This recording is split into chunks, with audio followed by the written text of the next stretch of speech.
Hey there, and welcome back to Pixel Sift for episode 40. That's 40.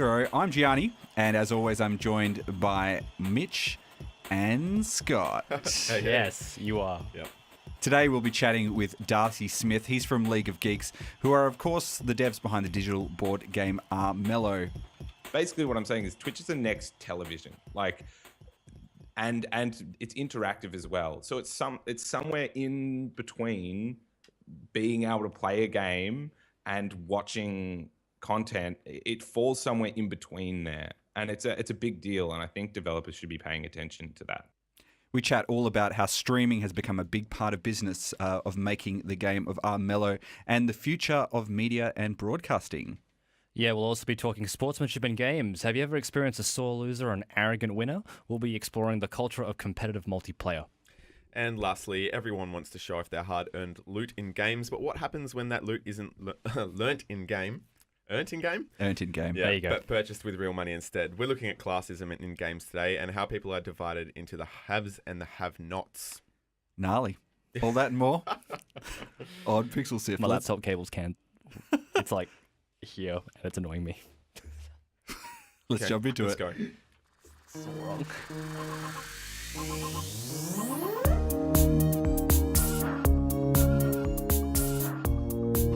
You're listening to Pixel Sift. All right, laptop cable fixed. All right, so when spending even a small amount of time on PvP multiplayer games, it quickly becomes clear that the idea of sportsmanship seems lost to a lot of the players in the online environments. There is no doubt a strong sense of community and companionship ingrained in the gaming world.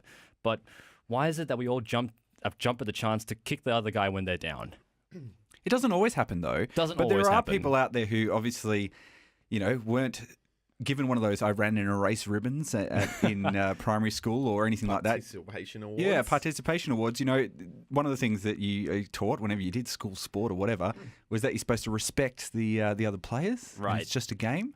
But it doesn't seem to translate when you're playing online games for a lot of people, who just kind of don't take a win with graciousness and humility, but kind of do stick the boot in.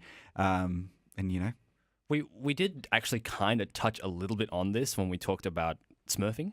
That's right. And I forget the gentleman who said it's just fun sometimes just to really kick someone at the game that when they can't really fight back for some reason. And that's fine. Beating someone terribly is fine, but being a good sport afterwards is a whole other thing. And I think that's kind of the difference, that we're trying to set aside here. Yeah. That there is a lot of bad sports in video game culture, unfortunately. And like you said, it's not all of them. It doesn't happen all the time.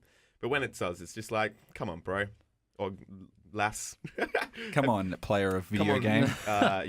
Evenly pulled person. You can argue that if it's within the mechanics of the video game to do what you do, it's actually all right. And to an extent, yeah, it's fine. I don't want to condone being an arrogant person online, and taking advantage of the enemy's weakness. But I guess it does seem that if the video game allows you to do that, then by all means go for it. Yeah, so I guess when you're saying there, it's like if the gaming mechanics kind of allow it, say the old teabagging once you've killed someone sort of thing in like a first-person shooter or whatever, that stuff I think is kind of funny, and it doesn't really hurt anyone too much. And if you take it too seriously, you probably just chill out a little bit.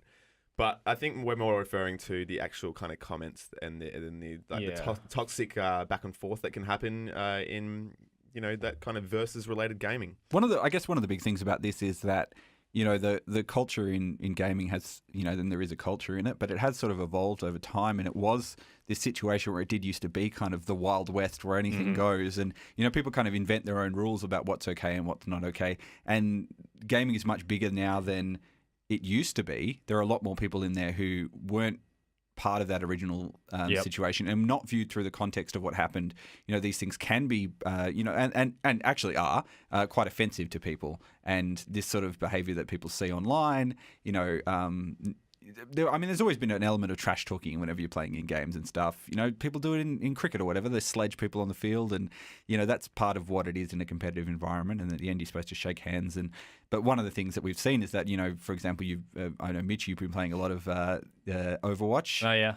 And, people don't take that win graciously. They kind of, go, good game. But that was, the thing Easy. is, I didn't get it because I read this in my Australian accent. Yep. And I said, GGEZ? What does that mean? And then they're like, no, it's easy. Good And I'm game, like, easy. Yeah. Yeah. Anyway. And like that's exactly it. It's okay. I think that kind of thing is really unnecessary because unless like even if it was, I mean, they know, and like you can rub it in your face, that's fine. But like, draw the line somewhere, I guess. Be gracious in your win or even defeat. Like it's a balance between, I guess, in as far as dealing with these people that are making your competition maybe a little bit too hot.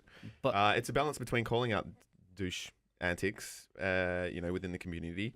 And also not playing into their grubby little troll hands. well, could the fun of it be getting revenge on the players that do not so fair things? Because in GTA, I think I got a clip queued up, James. If you could play that for me, it's my personal experience in GTA, and this is a clip of me. This doesn't getting work justice. for the radio. You've people, got to though. describe it. Oh, yeah. Tell us It's- the story. This is Can't it. Yeah. rely. So pretty much what happens here is I'm in my car and there were two people harassing pretty much everyone in the server with helicopters, and I took them down in a pretty fantastic manner with my minigun, and that was pretty fun to just take down just the bullying people. Yeah, I mean, and I guess that's part of it. this isn't a gaming phenomenon. Like, it's a competitive thing. Some people are good sports, some people aren't.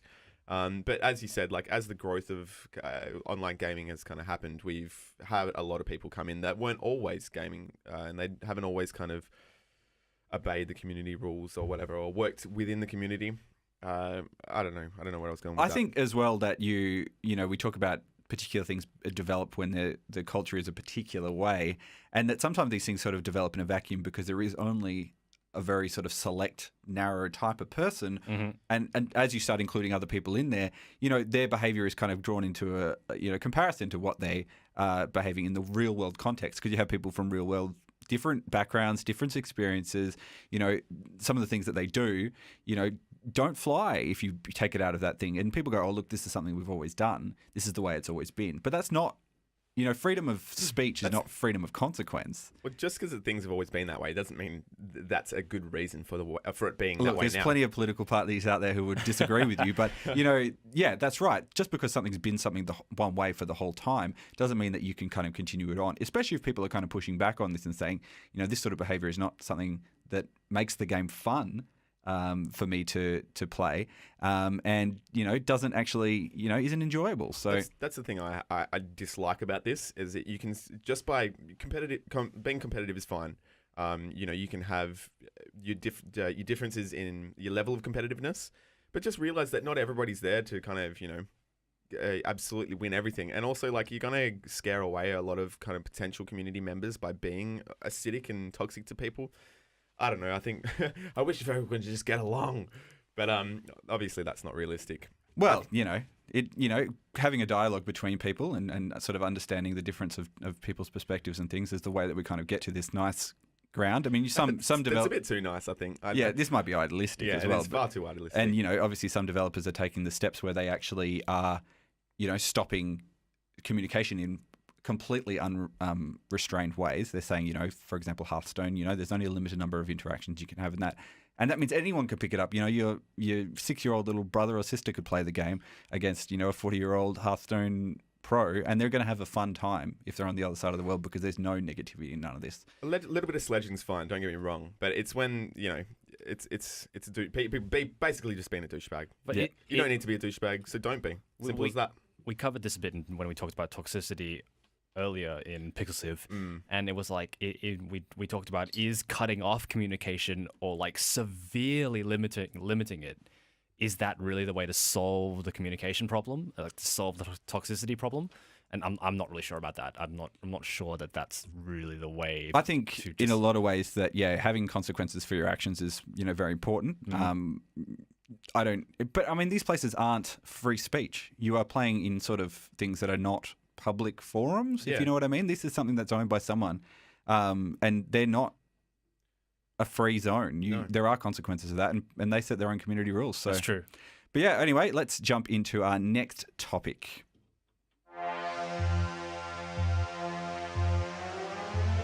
You're listening to PixelSift, or you might be watching PixelSift on Twitch. PixelSift.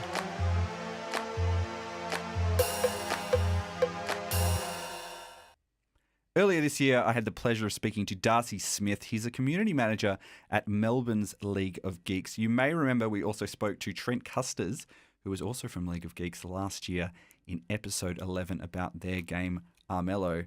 So that was a good, 29 episodes ago. So long ago. Since then, Twitch has become an increasingly important part of what League of Geeks does. And I talked to Darcy about why it's important to the studio and what streaming means to the future game development and of media.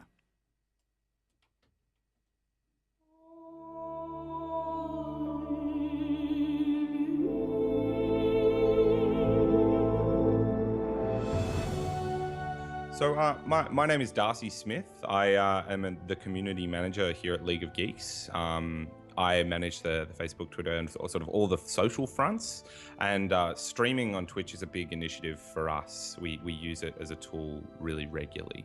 So we stream our own game Armello quite regularly. We do that several times a week, and we also have a slot for like a variety stream where we can cover a separate another developer's game essentially. So what we do, basically what we see in it is it's connecting directly in the most raw sense to our audience.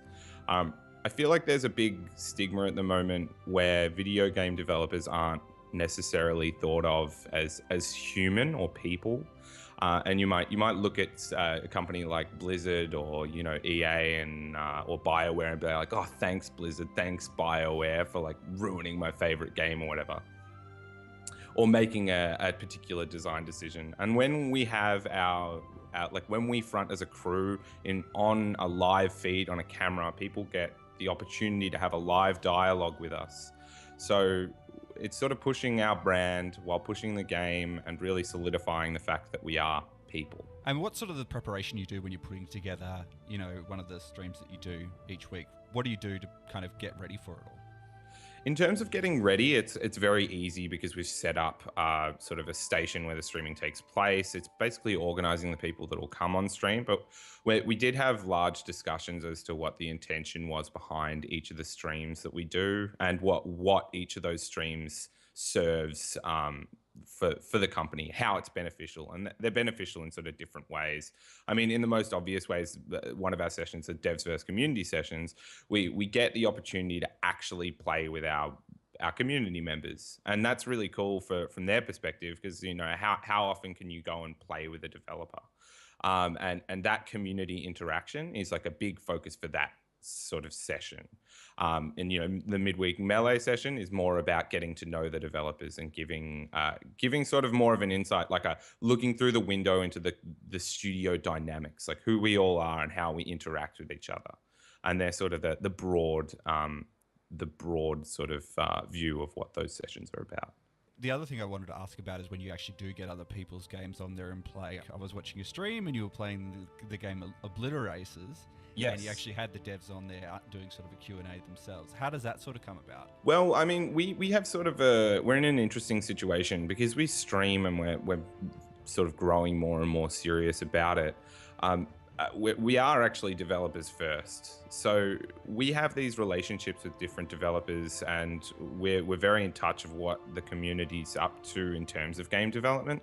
So those sorts of conversations come along because it can be either way. Sometimes developers contact us and they're like, hey, we see that you stream and it'd be totally cool if you checked it out. Sometimes we'll hit up them, or sometimes we'll just go, sometimes we don't even hit up the developers. We'll just love their game and just launch into it essentially. But that session is for us about sort of, promoting games that we really love. And sort of promoting the developers we really love. So it's a sort of a development, sort of like a studio to studio relationship sort of thing. I guess you're kind of building the community with devs like you do with the people who actually play your game as well.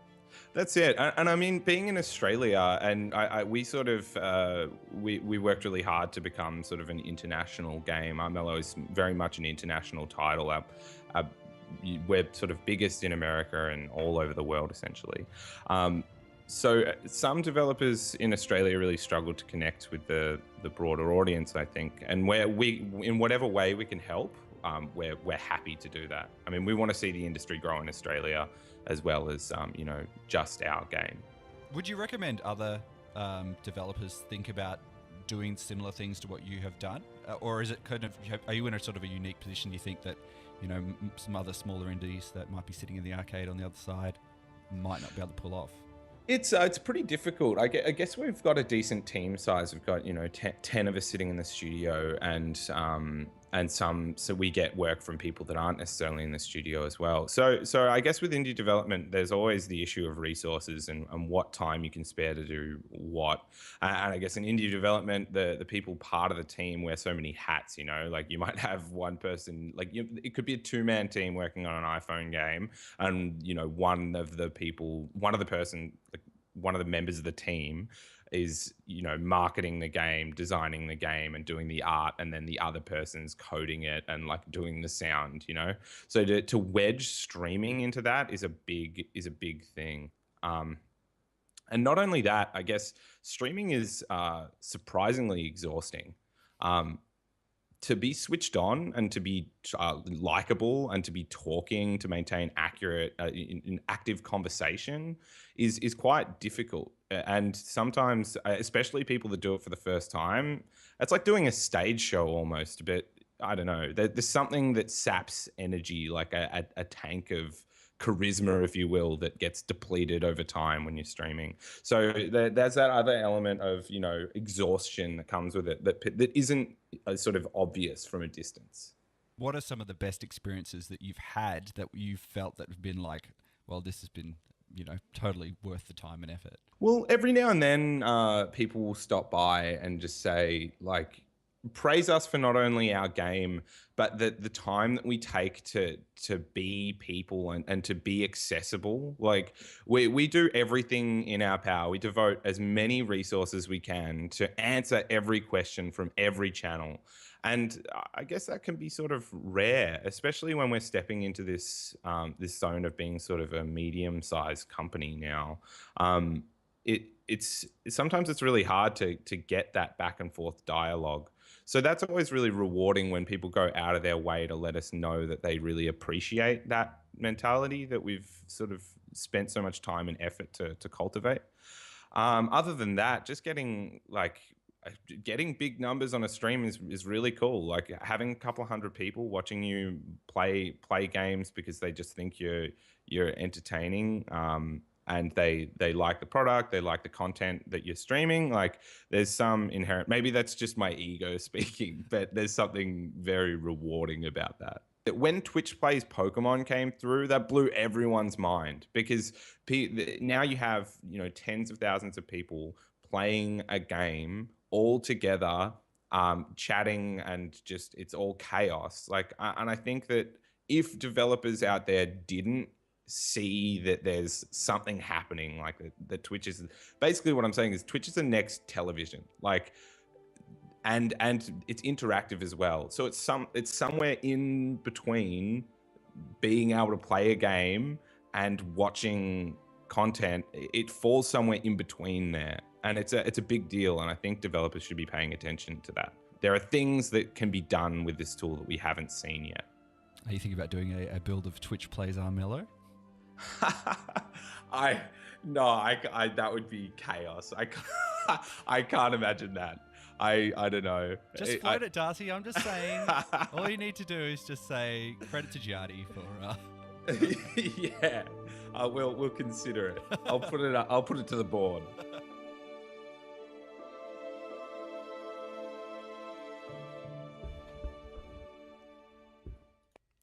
Darcy Smith there of League of Geeks. You can follow Darcy on Twitter. He's Darcy W. Smith, and he's a funny guy, so I definitely recommend having a follow of him. You can also watch the antics of Darcy, Lacey, and the rest of the League of Geeks team over on their Twitch channel, which is twitch.tv/League of Geeks. Did you know PixelSift is available on other platforms? You can find previous episodes on iTunes, Pocket Casts, YouTube, and on the PixelSift website. So, video games are now more accessible than ever, with games made available through app stores as well as other digital distribution platforms such as Steam. It's never been easier to get your hands on cheap or even free games. In saying this, getting into gaming can still be difficult, with consoles or handhelds still being a large monetary hurdle for some.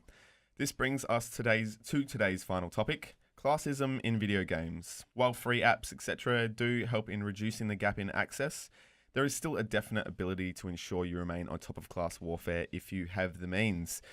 Now, this is something that I can really understand. I've only just recently upgraded to the current gen console PlayStation, and I grew up in, not the richest of homes. So, although I did always have consoles, and that's why I'm such a console hussy now, it wasn't a quick thing. I never had it when it first came out. I always have to wait, just as I had for the PS4, for it to come down in price and to be more accessible. I think that's something that a lot of people can relate with. And there's also the divide between stuff that is available in games now as well. Yeah. It doesn't just stop.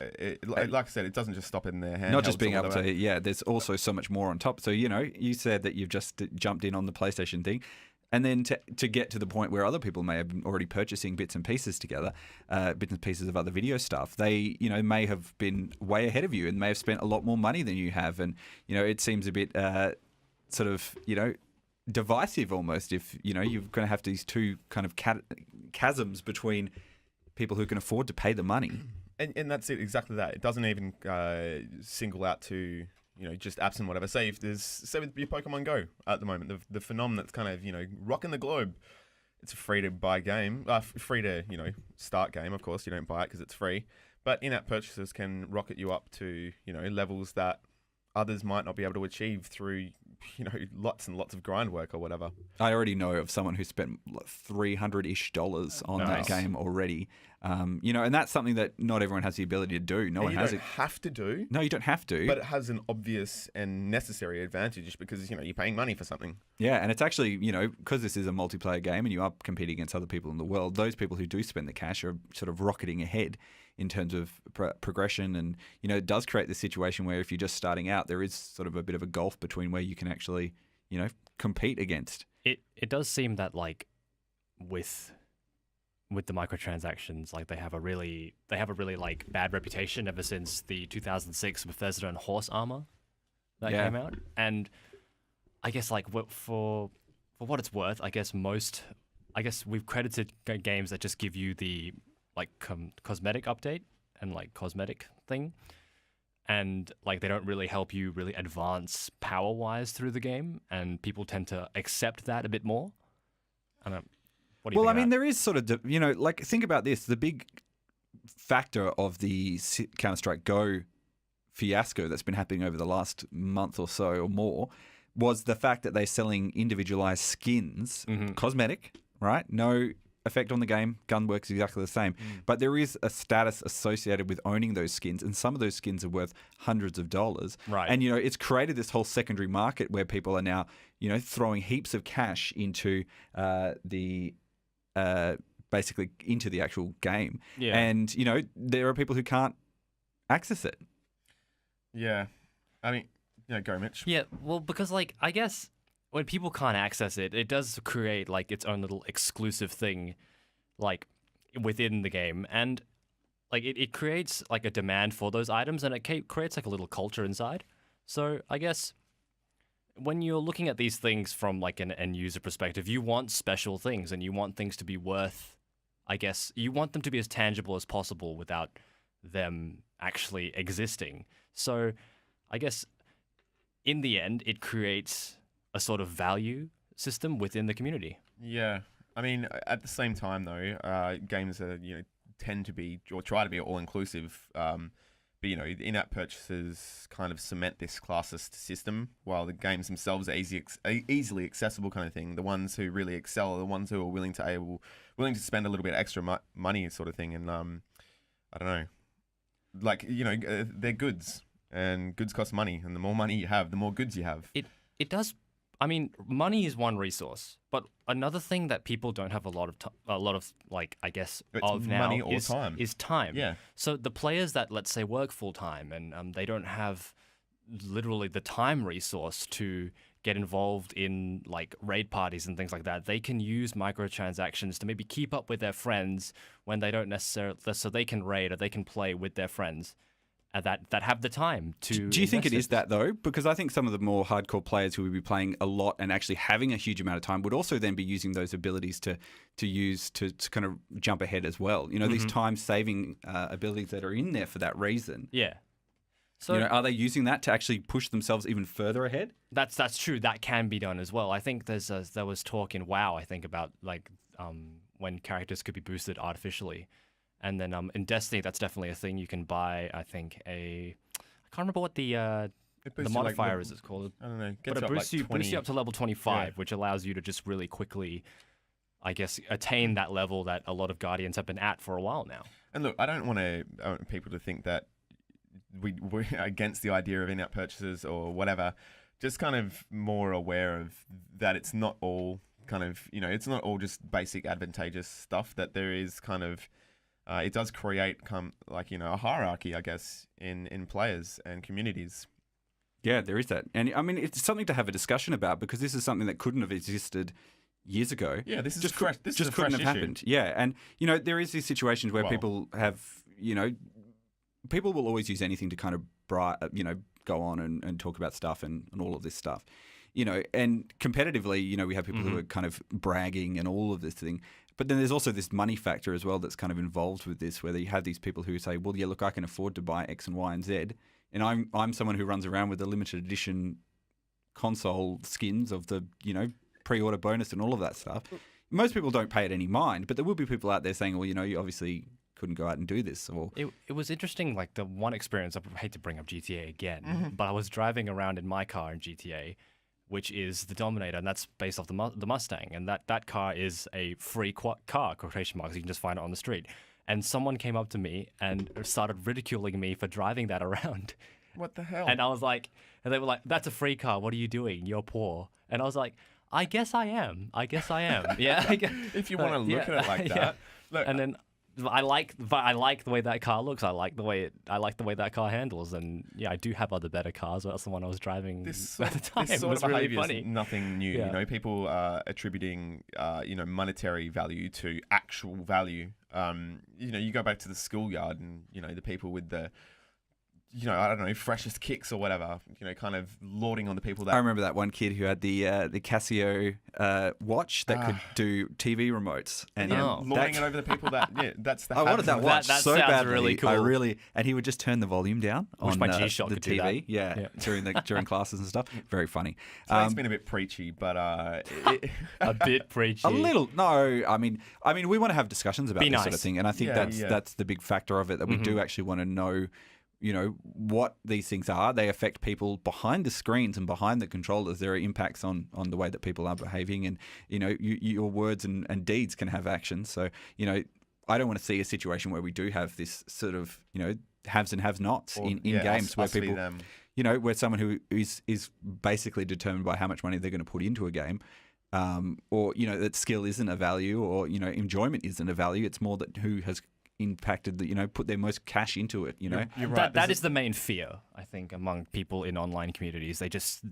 They fear that people with big wallets will just dominate the game. There's enough have-not and haves and division in the world outside of gaming that I feel I want it to be a more inclusive kind of world, a community that we can all enjoy. That's right. Everybody needs to remember that it is in the developer's best interest for that not to happen.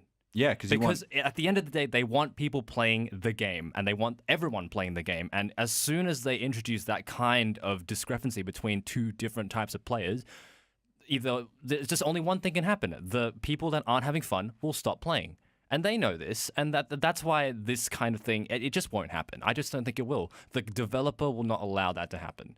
Because it doesn't make sense. Will stop. Yeah. It's so. But, these things do spiral out of control. They do before people know, and then it can take a while, and then sometimes the reputation can be damaged. But yeah, it's an ongoing conversation about where we sort of sit and all that sort of thing. That's all we've got time for today. So thank you very much for joining us for episode 40 of Pixel Sift. We'll be sticking up links to the show on the show notes for this episode on our website, which is pixelsift.com.au. If you've been enjoying the show so far, we'd love to hear from you and get your feedback. If there's any topics as well that you'd like us to check out, you can send us an email to hello@pixelsift.com.au. Scott, if people want to reach out but their Gmail or their Outlook is broken, where else should they go to? You'll know the drill. Facebook.com/PixelSift, Twitter.com/PixelSift, Twitch.tv/PixelSift, and YouTube.com/PixelSiftAU. And Mitch, we've got 39 other episodes and Let's Plays and much more. If people want to check out more of that stuff, where should they go to? All that stuff is available on our website. And all of the stuff is available on our website and on... You can subscribe to the old episodes on iTunes, Pocket Casts, or on the RSS link on the website. Yeah. And if you leave us a rating or review, that would be fantastic. We'd really appreciate it. So that's all we've got time for. We'll see you guys again next week. See ya. See ya.